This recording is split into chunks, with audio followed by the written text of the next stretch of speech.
and receive the corpus, or body, of the prisoner. Through issuance of the writ, courts take jurisdiction over the prisoner and demand that the relevant custodian, typically the jailer, present legal cause for the prisoner's detention.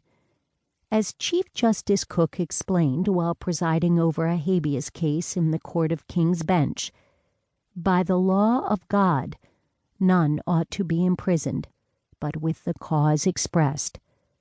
In classic habeas procedure, the court took jurisdiction over the prisoner by bringing the prisoner physically into court and then ordered that the jailer proffer what was known as a return, setting forth the basis for the detention.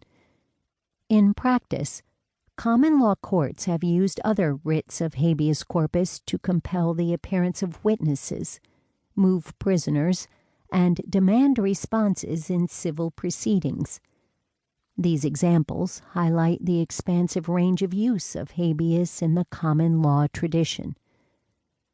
From its origins in English law, it took little time for the writ of habeas corpus ad subjiciendum et recipiendum to take flight, following the common law to the outer reaches of the British Empire. In the early 21st century, this concept of habeas corpus may be found embedded in legal traditions throughout the former empire, as well as in jurisdictions whose legal frameworks draw influence from those countries in turn. One prominent example on this list is, of course, the United States of America. Many additional jurisdictions likewise enjoy a habeas privilege that is the product of Anglo-American influence. To name but a few, the list includes Australia, Canada, India, Ireland, Israel, Barbados, the Republic of Korea, South Africa, and New Zealand. More generally, the principles at the core of the habeas privilege have made their way into international law, including Article 5 of the European Convention on Human Rights. At its inception, the concept of habeas corpus was inextricably intertwined with the role of the judge. Judges, after all, were at the center of the common law tradition and created and wielded the writ for many purposes. Notwithstanding what Blackstone and others would have us believe, however, judicial authority to employ the writ derived initially not from a special calling to preside over the liberty of the subject.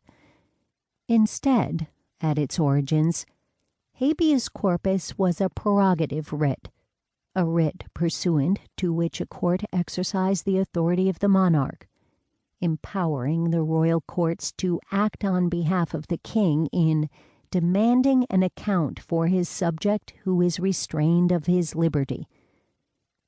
Important developments in the story of the writ of habeas corpus occurred in England during the latter part of the 17th century, in the period leading up to and following the Glorious Revolution.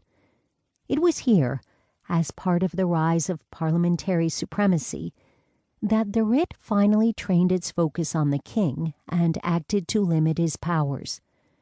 In the lead-up to this period, the common law writ had failed to check summary executive detention at the hands of the increasingly tyrannical Charles I.